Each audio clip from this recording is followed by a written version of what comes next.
नमस्ते छात्रों, मैं ज्योति यादव। आज हम आपकी पाठ्य पुस्तक वसंत भाग 2 से पाठ 2 दादी माँ को पढ़ने जा रहे हैं। इस पाठ के जो लेखक है, ये कहानी है, इसके जो लेखक है वो है शिव प्रसाद सिन्हा। जो लेखक है वो बताना चाहते हैं दादी माँ के बारे में। आप सभी की जो फेवरेट होती है दादी माँ, नानी माँ, हम सभी को कहानियाँ सुनाती है। हम सभी हमारे दादी के, नानी के बहुत करीब होते हैं। हम उनसे अच्छी अच्छी कहानियाँ सुनते हैं। वो अपनी सारी प्रॉब्लम, जो भी हमारी समस्याएं होती है, उनसे शेयर करते हैं। और दादी माँ हमें हमारी हर मुसीबत में हमारा साथ देती है ना, हमारी एक अच्छी दोस्त बन जाती है। तो इसी पर आधारित ये जो पाठ है, हम इसको पढ़ने की शुरुआत करते हैं। दादी माँ इस पाठ में जो लेखक है वे बता रहे हैं अपनी दादी के साथ बिताए हुए कुछ लम्हों को, कुछ घटनाओं को उन्होंने याद करके इसमें बताया है कि जब वो बचपन में छोटे थे तो वो अपनी दादी के साथ किस तरह से उनका रिश्ता हुआ करता था, दादी माँ किस तरह से उनकी देखभाल किया करती थी, इस बारे में उन्होंने बताया है। जो लेखक है वो हॉस्टल में रह रहे हैं और अभी वो बड़े हो चुके हैं। जब बचपन में वो अपनी दादी माँ के साथ में जब समय व्यतीत करते थे, जो दादी माँ है वो गाँव में रहा करती थी, तो गाँव की बातों को उन्होंने, घटना को बताया है। जो लेखक है बता रहे हैं कि एक बार की बात है जब वो छोटे थे और बारिश का समय था। आपको सबको पता है बारिश के समय में जो गांव का दृश्य है वो बहुत अच्छा होता है। यानी कि जो सड़कें होती हैं वहाँ से पानी बहता है, नालियों में, गली में, हर जगह पानी भर जाता है, क्योंकि गांव जो होता है उसमें पक्की सड़कें नहीं होती है, कच्ची सड़कें होती है, पानी वहाँ से बहता है। तो इसी तरह से एक दृश्य उन्हें याद आ रहा है कि बारिश का मौसम था, गांव में सभी तरफ पानी भरा हुआ था और पानी के साथ साथ देखो पेड़ पौधे, छोटे छोटे जो ये होती है, लताएं होती है, बेल होती है, बहकर आ जाती है। पेड़ टहनी से कुछ कुछ पेड़ टूट जाते हैं, उनकी टहनियाँ बहकर आ जाती है और वो बहुत दिनों तक एक जगह जमा होने से उसमें से गंध आती है। गंदे में थोड़ी सी बदबू आने लगती है उस पानी में से। तो जब लेखक छोटे थे तो अपने दोस्तों के साथ में वो उस झाग भरे पानी में, उस गंध भरे पानी में उड़ी है ना, जंप मारा करते थे और कूद कूद कर खेला करते थे। इस तरह से फिर एक दिन क्या होता है कि वो बीमार पड़ जाते हैं। दादी माँ उनकी बहुत देखरेख करती है, बार बार आकर उनके माथे को छूती थी, उनके पेट को छूकर अंदाज़ा लगाती कि लेखक को कितना जो बुखार है वो आ गया है, ज्वर यानी बुखार होता है, टेम्परेचर। तो वो छूकर देखती थी कि लेखक का जो बुखार है वो कम हुआ है या नहीं हुआ, क्योंकि वो उनकी बहुत केयर करती थी, देखरेख किया करती थी। और जैसे उस ज़माने की बात है, बहुत पुराने ज़माने की बात है, तो लेखक बताना चाहते हैं कि जो उनकी दादी माँ थी उस समय लोग अंधश्रद्धा भी ज़्यादा विश्वास करते थे, है ना। तो दादी माँ जो है वो ये भी अंदाज़ा लगाती थी कि किसी ने इसको बाहर का कुछ तो किया हुआ नहीं है, इसे बुखार क्यों आ रहा है बार बार, इसे इतने दिनों तक बुखार क्यों है। जो दादी माँ है ये सिर्फ लेखक की दादी माँ नहीं थी, बल्कि ये पूरे गाँव की दादी माँ थी। गाँव में किसी भी प्रकार का अगर दुख है, सुख है, तो दादी माँ उसका एक बड़ा हिस्सा बना देती थी। अगर किसी प्रकार की गांव में किसी को कोई मुसीबत है तो दादी माँ उनकी सहायता करती थी, या किसी के घर में शादी है, कोई प्रोग्राम है, तो वो दादी माँ के बिना जो कार्यक्रम है उसकी शुरुआत नहीं होती थी। गांव के लोग दादी माँ को इतना मान सम्मान दिया करते थे।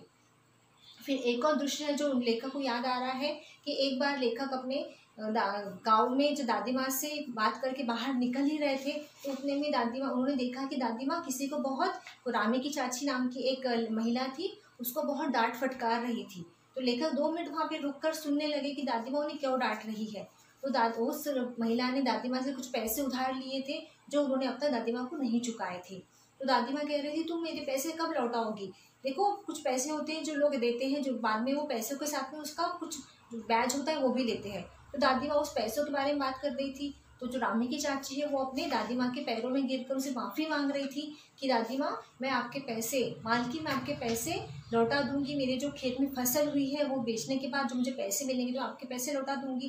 तो दादी माँ कह रही थी, अब तक तो 2 फसल कट चुकी है, तो तब तो तूने मुझे पैसे नहीं दिए, तो अब कब पैसे देने वाली है। तो कह रही, नहीं मैं मालकिन आपके पैसे पूरे लौटा दूंगी। इस तरह से लेखक सुनते हैं, वहाँ से आगे चले जाते हैं। फिर एक दिन क्या होता है, बहुत दिनों के बाद लेखक इस बात को भूल जाती है।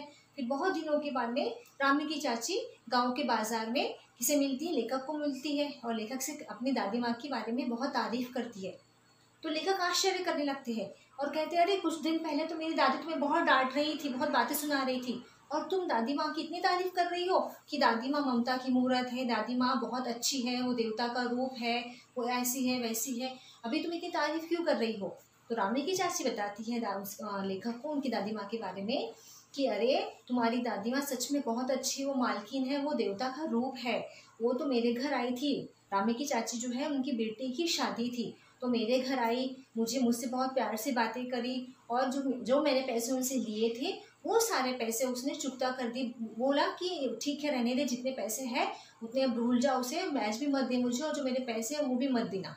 यानी जो उन्होंने उनसे उधार पैसे लिए थे दादी माँ ने वो पैसे लेने से इनकार कर दिया और जो उस पर ब्याज बन रहा था उस पैसों के ऊपर वो भी लेने से इनकार कर दिया। और ऊपर से दादी माँ ने उनके घर में जाकर उन्हें 10 रुपये दिए, क्योंकि उनके घर में शादी थी। अभी आप बोलोगे 10 रुपये में शादी, तो हाँ ये बात जो है बहुत पुरानी है, बहुत पहले समय की है।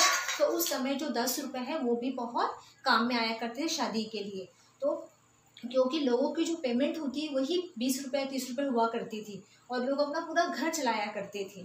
तो जो लेखक है उन्हें आश्चर्य होता है कि अरे मेरी दादी माँ सच में किसी है, कभी डांटती है किसी को किसी बात के लिए, लेकिन थोड़ी ही पल में अच्छी हो जाती है। सच में मेरी दादी माँ बहुत अच्छी है, वो ममता की मूरत है, अंदर से बहुत कोमल है और वो सच में वो दिखती सख्त है ऊपर से चेहरे से कि बहुत कड़क है, स्ट्रिक्ट है, बहुत बातें सुनाती है, लेकिन अंदर से वो उतनी ही कोमल दिल की है। तो लेखक को बहुत सारी बातें ऐसी याद आती है। फिर लेखक को शादी की बात याद आती है कि कृष्ण भैया जो उनके बड़े भाई थे उनकी शादी थी और उनकी शादी में लेखक नहीं जा पाए थे। क्यों? क्योंकि लेखक बीमार थे, वो थोड़े से कमज़ोर थे, तो हमेशा बीमार रहा करते थे। तो दादी माँ उनकी बहुत केयर करती थी। दादी माँ ने उन्हें अपने पास में लिटा दिया था जहाँ पे महिलाएं अपना शादी का प्रोग्राम का जो है वो प्रोग्राम चल रहा था उनके घर में। तो किसी एक महिला ने उन्हें देख लिया ये लेखक यहाँ पे लेटे हैं, तो महिला उन पर हंस पड़ी और उनको वहाँ से भगा दिया। तो लेखक उठ के अपनी दादी के पास जाकर खड़े हो गए पीछे छिपकर, क्योंकि जो गांव की महिला है वो उन्हें बहुत उन पर हंस रही थी। तो दादी माँ ने लेखक को उस समय से बचाया कि नहीं वो मेरा बेटा है, मेरा बच्चा है, वो यहीं रहेगा, आप लोग आपके प्रोग्राम करिए। तो इस तरह से लेखक को हर एक छोटी से छोटी बड़ी से बड़ी बात दादी माँ की याद आती है। तो आज हमने इस तासिका में दादी माँ पाठ का आधा भाग पढ़ा। इसकी अगली तासिका में हम लोग इसका अगला जो भाग है वो पढ़ने जा रहे हैं। मैं आशा करती हूँ कि आपको इस दादी माँ पाठ का आधा भाग समझ में आया होगा। आपको आपकी बुक से वसंत की जो पुस्तक है उससे इस पाठ को पढ़ना है और समझना है। धन्यवाद।